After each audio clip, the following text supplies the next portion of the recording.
You've been a naked on the beach a few too many times now, or maybe it's your first time playing Rust, and you want to know the basics in order to survive and progress just like the pros you see on YouTube.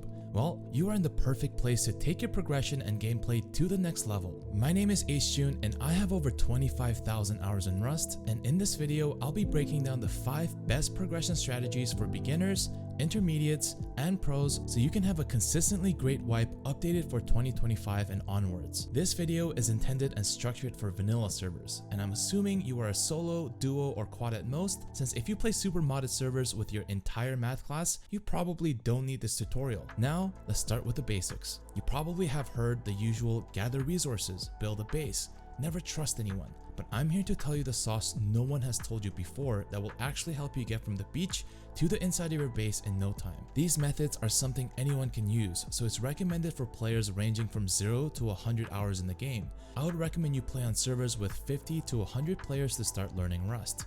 If you're lucky enough to have something called friends, you can also make a party in the main menu before getting into the server, and you'll all enter the server together, spawn near each other, and automatically be in the same team UI. When you've played Rust for as many years as I have, there's been countless times where you try to uninstall, and no matter what, we'll always come back to this masterpiece of a game. But there are some bad habits you want to avoid, and that's where the sponsor of today's video, Fume, got you covered. Fume is a flavored air device designed to help people move away from vaping as a better alternative. There's no vapor, no nicotine, just natural, non-toxic flavors that satisfy your craving. It's also amazing for fidgeting with its magnetic fidget features. It's sleek, portable, and built to last. I think the best flavor for me is crisp mint, since it's super refreshing and it's a nice kick throughout your day. Over 500,000 people have made the switch to Fume as part of their habit change journey. If you want to make a change as well, now is the time. For a limited time, if you order the journey pack using my code hJune, you'll get a free Fume topper. Make sure to click the link in the description below at tryfum.com/hJune or scan the QR code to get yours today. Thank you so much for supporting the channel, and on with the video. Starting with number 1, skipping the rock phase. You just spawn with nothing but a rock and a torch, and in real server, you won't be hearing blueprints say welcome to Rust, you'll most likely be getting a shot in the face. You'll soon find out how slow and frustrating it is trying to farm with a rock. So one advantage you can create for yourself immediately is by harvesting dead bodies on the beach for a chance for a skull. You can then break them down for 20 bone fragments along with 5 from the body itself to either make a bone club or a bone knife. Use the club as a faster tool to gather resources like wood or stone, and use the bone knife to harvest animals, hit barrels, or even defend yourself against other nakeds. It does a surprising amount of damage, and with knives, you can keep attacking while sprinting, making it useful against running players or even primitive weapons. Taking the short time to harvest bones at the start could save you a ton of time and could save your life. Number 2, creating save points. Let's say you farmed one of those big wood piles and a few hemp for cloth, and you now have 1,000 wood and 50 cloth. By all means, you could try and make a bow and fight your way to the top, but you'll soon find out they will oftentimes outgear, outnumber, and outskill you in your current level. Instead, you could focus on creating save points in the form of respawns, creating somewhere to deposit loot, and finding shelter fast. Find the location you want to build on the map and put sleeping bags down diligently while trying to make your way there. Whenever you feel like you're in danger, you could also put stashes down with some resources, or even hide locked boxes in bushes or trees, so even if you die, you won't start back at 0. If you have enough resources for just a tool cupboard but not a full 2x1 base, you can also start off with just an upgraded foundation and a locked tool cupboard and use it to deposit resources like scrap, leather, cloth, wood, and stone that will be useful to save in case you die. Most players won't bother destroying this, especially early on, allowing you to never start back on 0. Number 3, the ultimate starter shack. The legacy wood shelter only costs 600 wood and is extremely good in keeping you safe in the early game that even pros use all the time. The only downside is it has a small building privilege radius. It can also be destroyed easily with tools or fire, and only has one door so you can get deeped on. Not to mention how unreliable it is trying to place deployables on the uneven ground inside. One way you can create a better shack is by doing this. Place your shack as high up as you can. Go inside and place 2 triangle foundations starting from the corner I show. Upgrade the foundation the tool cupboard will be on to stone, and place 2 small boxes behind the door as close to the corner as possible. One of these will be hidden by the door and the tool cupboard, while the other acts as a decoy where you put less valuable loot. This shack fits 2 furnaces, a campfire, a sleeping bag, 2 small boxes, and your tool cupboard. Alternatively, you could also remove one of the furnaces and add a wall frame and a double door, acting as a functioning airlock. One of the big advantages of having a tool cupboard inside is it increases your building privilege radius by 5 times, deterring unwanted neighbors early and preventing griefing. It also allows you to store your resources in the tool cupboard, freeing space but also adding another layer of defense that the raiders need to destroy.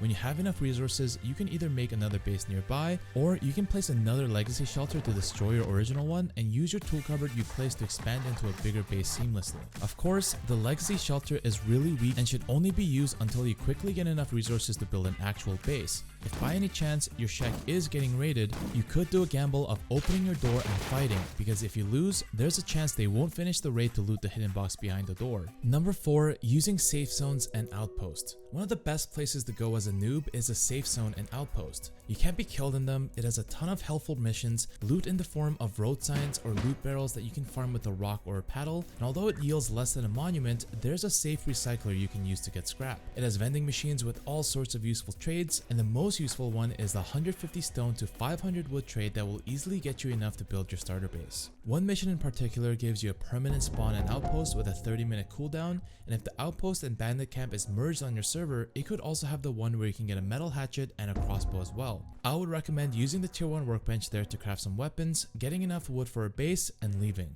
While it's a great place for new players to get a start, you have to be careful as later on in the wipe it will be surrounded by roof campers, turrets, and sweaty players built next to them. Number 5, the best starting gear and starter pay to win skins you should get. If you want to progress and survive against other players, you're going to need armor. Even the most primitive armor makes a huge difference in fights, and you're going to need radiation protection to get into certain monuments. You obviously won't be getting the best gear anytime soon, so what gear sets are readily available in the early game? If all you have is wood and cloth you found on the ground, the best gear you can make is most likely a wooden helmet, wooden chestplate, wooden gloves, and wooden leggings. If you have a bow, you can easily get your hands on leather with animals and craft a leather poncho instead of wooden chest plates. You can use the rest on hide vests, hide pants, and hide boots for extra protection, and you can use a triangle foundation and dance around it while fighting a bear to easily take it down. You can also use your in-game microphone or a torch to stop wolves from attacking you. Wolf headdresses are made from the wolf skulls you get, and is probably the best primitive headwear along with a bandana. Unfortunately, Rust has a lot of pay-to-win elements in the skins you can buy, and you might see players spend hundreds of dollars in the best camo skins, best iron sights on weapons, etc., but there really is only a few relatively cheap ones that are important and are worth buying in my opinion. The boonie hat and bandana can only be crafted in game if you have at least one skin for it, so getting the cheapest skins, which are about 20 cents for a bandana and $1 or so for a boonie hat, is worth it to get early head protection. The Santa beard is about $2 and is the same as a bandana, but it's 1 second to craft rather than the bandana's 15 seconds. The wolf headdress takes 15 seconds to craft, but if you buy the snake mask, which is about $4, it will only take 5 seconds to craft. The two best DLCs you can buy is the Arctic DLC and the Jungle DLC. The Arctic Hazmat is probably the most overpowered skin in the game, as with the normal Hazmat you would freeze to death in the snow, but with the Arctic you get enough cold protection to not take any damage. The Jungle DLC has the smallest hitbox barrels for efficient storage, it has wall shelves that allow you to put small boxes in them for extra storage, and has the only half-height shelves in the game, which are great for jump ups and efficient loot rooms. There are also many niche, expensive, or no longer available skins like the headset, which was a Twitch drop skin, and the Welly Pets helmet, which you can get by buying the Rust collab boots in real life, and while it looks ridiculous, it's the strongest and cheapest helmet in the game at 10 cloth and 20% protection, all while being able to use it with a bandana. There's obviously a ton more pay-to-win skins you can buy, like a full camo burlap kit, the Frontier wooden chair to get 100% comfort, and many more, but you shouldn't feel pressured to get those. The game is honestly completely playable without having to buy any skins, and throughout the year there are many Twitch drop skins that are awesome that you can get for free. That's it for the beginner strategies, but remember, you have to put in the reps and play a lot, take risks, and not be afraid of losing to actually improve. If you want to learn more about monuments, specific items, and in-depth information about Rust, Rust, you should check out rusthelp.com made by Hopple. Watching videos or streams of experienced players also help a ton by emulating their playstyles, and there are already a ton of great resources and tutorials for beginners out there, my recommendation being Jafar and Stelik. Of course, if you have any questions or want to learn more, you can always come say hi and ask me anything at twitch.tv/hJune. I'll be putting every creator I mention's link in the description so you can check them out to learn from them after the video. These strategies are great for players ranging anywhere from 100 to 1,000 hours that want to get their hands dirty with good weapons and maybe even touch endgame. If you're at this level, I would recommend playing on servers that are 100 to 200 players. Starting with number 1, becoming a master of bait. The first method requires you to use your hands and some meat and a lot of repetition. Believe it or not, you're probably more experienced in this than you think. It's a simple strategy but extremely profitable. All you need to do is hunt animals and get meat that has over level 10 bait, fish inside your 3x1 base, and trade the fish you get for scrap in Fishing Village to progress. hJune has a pretty neat idea of putting these fishing shacks in rivers to use the current to guide the fish towards you, taking fishing to the next level. He even managed to get a tier 3 in a little over an hour using this method. Since this method generates a ton of scrap and scrap can be used to buy anything in the game, you can just about get to endgame with no risk at all with the strategy. If you want to take it even further and go all in on farming and fishing, Sigbog is the guy to watch as he has crazy hybrid farm-based designs that will generate you a ton of resources and scrap passively, and he has tons of videos on everything you need to know about the strategy. And number 2, we have the wishing well. The water well is probably my favorite way to get geared and ready to build a base when I start a wipe. You spawn, farm any small monuments or roads along the way, recycle for scrap, and go to the little dirt circles on the map. They have an NPC which has a chance to sell revolvers, P2s, armor, ammo, meds, good tools, pretty much everything you need to get a good start for just a few hundred scraps total. The only thing is, it's random what the NPCs have, but since there's a lot, usually by the spawn area, I usually go visit a few of them until I find what I need. If I were to use a tech tree instead, it would take me 965 scrap to get the revolver, or 994 scrap to learn the P2 pistol, not even including the workbench cost. By using this method, in under 30 minutes, I can be ready to build my base and have a complete tier 2 kit to defend myself with faster than any traditional method. And number 3, the dust mountain. There's a saying where if you collect enough dust, eventually it can become a mountain. This is the exact principle we'll be using to progress by camping tier 1 monuments or an unpopular monument, looting what you can and depositing them in a nearby base. Before, this method used to be overpowered in high pop servers since loot scaled infinitely with server pop,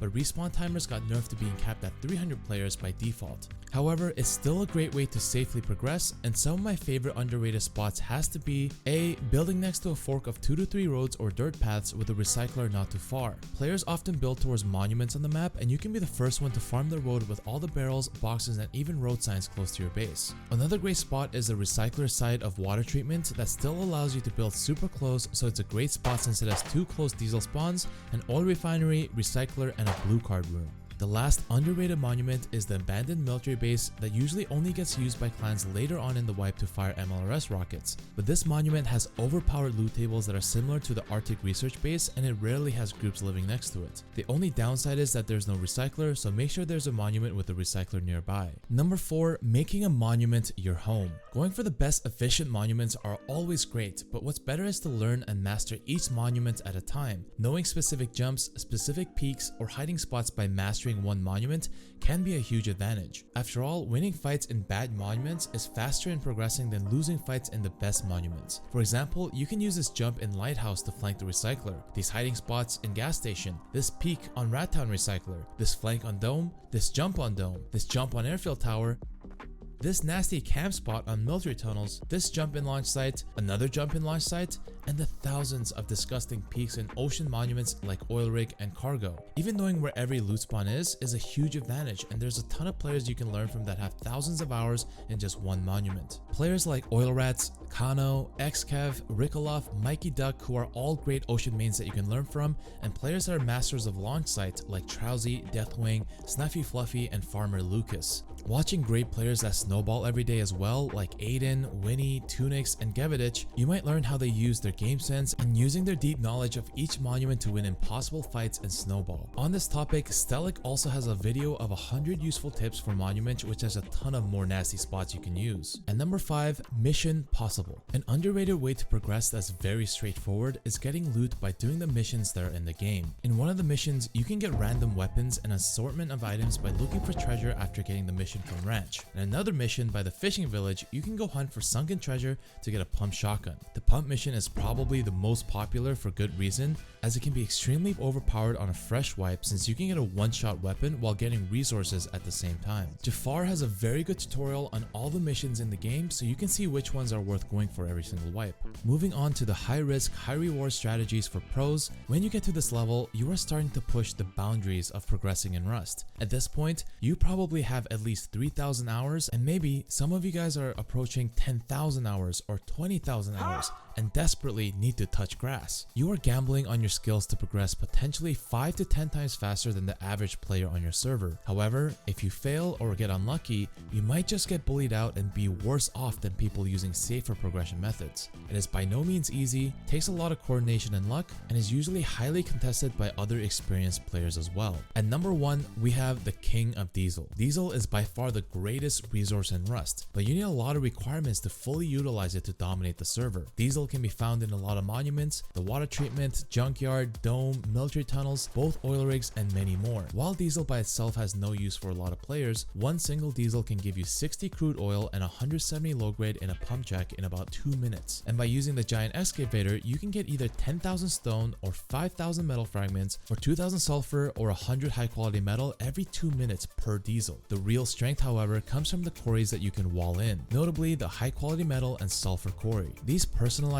quarries give half the yield of giant excavator, but with turrets and high external walls, groups can essentially obtain infinite loot by using the quarry, raid every base on the server with the sulfur they get, then sell the extra weapons and other resources for more Diesel, and it's an infinite positive loop that lets groups that control quarries and excavator to obtain thousands of Diesel and thousands of rockets per wipe without farming them themselves. And number 2, the Event Master. Instead of farming monuments, going through the key cards, going down the tech tree, there's a way you can skip completely to endgame by abusing the events in Rust. While there are airdrops and other smaller events, the 3 biggest ones are the Cargo, the Attack Helicopter, and the Bradley APC. Cargo is the easiest and potentially the strongest event to go for, and it spawns after 3 hours of wipe and every 2 to 3 hours afterwards. You don't need any special equipment to tackle it, the only real trouble you'll find is fending off other players. When it spawns, it will go to the first harbor it's closest to with 3 locked crates. Once it loads all the containers, it'll go to the next harbor with the final locked crate spawning there. There are scientists guarding the loot, but they're easy to hide from and can be taken out with a bow. There's a ton of elite crates, military crates, and brown boxes that spawn that can drop weapons that you can use to kill the scientists faster. The locked crate takes 15 minutes to open after you activate them and can contain multiple tier 3 weapons that will get you from 0 to hero as long as you win. Watching players like Cakes, Posty, and XKev that frequent these events and come out on top starting with Justin Yoka, you'll learn a lot about the strengths of this event and how to navigate through it. Another overpowered event in an already super strong monument is taking down the Bradley in launch site that spawns every hour. This one requires a bit more preparation as you need explosives, either a rocket launcher and 7 HV rockets, or if you don't have the blueprints, you can also buy a grenade from the safe zone, learn them, and craft a little over 50 F1 grenades to take Bradley down from a specific spot. You need potentially a lot of scrap,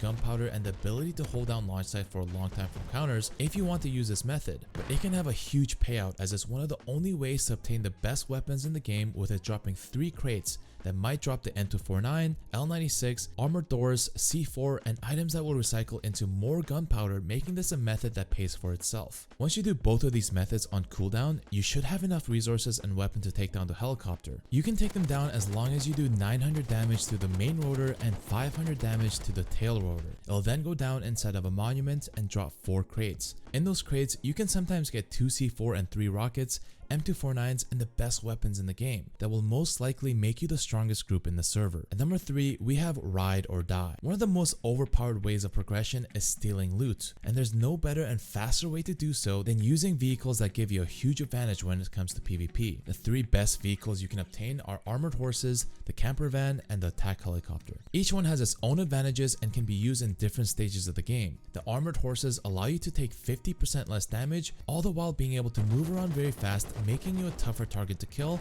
and track and making your enemy's cover useless. You can get horses and horse armor from the ranch, and you can use this from the beginning of the wipe all the way until endgame to win fights you otherwise would have no chance winning. A great YouTuber to watch on this playstyle is Skier, who often plays full wipe solo, outplaying bigger groups with armored horses. Camper vans not only provide cover but has 4 respawn beds in it, allowing you and your team to get to fights faster and having 4 respawn points in case one of you dies. The most powerful part of the camper is that each bed has its own timer. If you use one of the respawns, simply claim another bed, clear the one that you just used, and you effectively have a fresh instant spawn the next time you die. Camper vans are expensive, however, to tech tree down and research them, so a cheaper way to get one is to find a naturally spawned one, repair it, put your parts in, and drive to either junkyard or a ferry terminal and put a code lock on. The last vehicle is probably the most annoying and oppressive one, the attack helicopter. It is 2,250 scrap to buy in the safe zone, but you are able to fly with full heavy armor on, shooting HV rockets, having your passenger shoot either with their weapon or the gunner,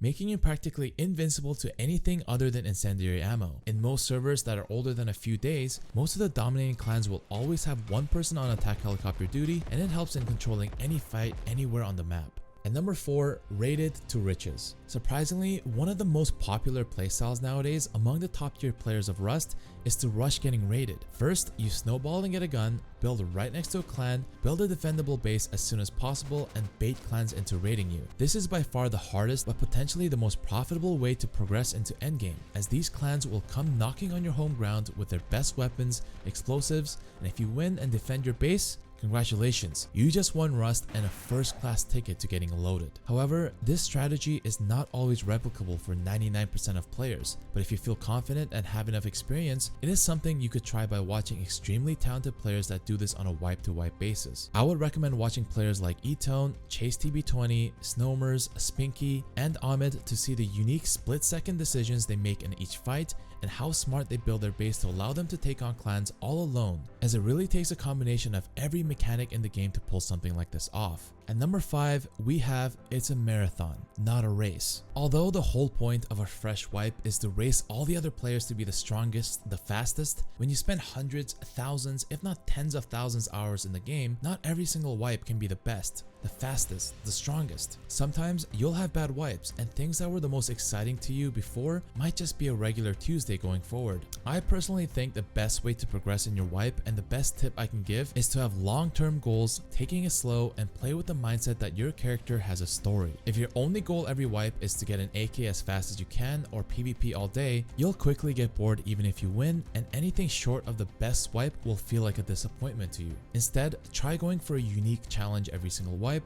Try building the cool base you saw on YouTube. Try farming enough to raid the biggest clan on the server, or you can try out a mechanic that you've never tried before like cloth and tea farms. By doing this, I think that's the best way to progress in Rust and how you can have fun after years and years of playing. You can maybe try to emulate someone like Alone in Tokyo, who's always an underdog that slowly builds himself up and his base step by step and gets raided by a clan. Tesla, who plays longer wipes and takes down clans with a small group, taking down juicy rivalries that span months, if not years. Or you can be a guy like T-Guy Tom, who mainly focuses on making a kick-ass tea farm and remains positive in this toxic Rust environment. That's it for my top 5 progression strategies for beginners, intermediates, and pros. I think as long as you're having fun and you're always working towards a goal in Rust, that is the right way to progress. But I hope this guide has helped you make your start a little easier. Thank you so much for watching. If you have another progression method you like using that I didn't mention, let me know in the comments, and as always, I'll see you in the next one. Thank you guys so much for watching. Hope you guys enjoyed, and before you go, if you'd like to support me, please check out Fume by clicking the link in the description below, or go to tryfum.com/hJune and use code hJune to get a free Fume topper with your journey pack purchase. As always, I appreciate you guys, and I'll see you in the next one.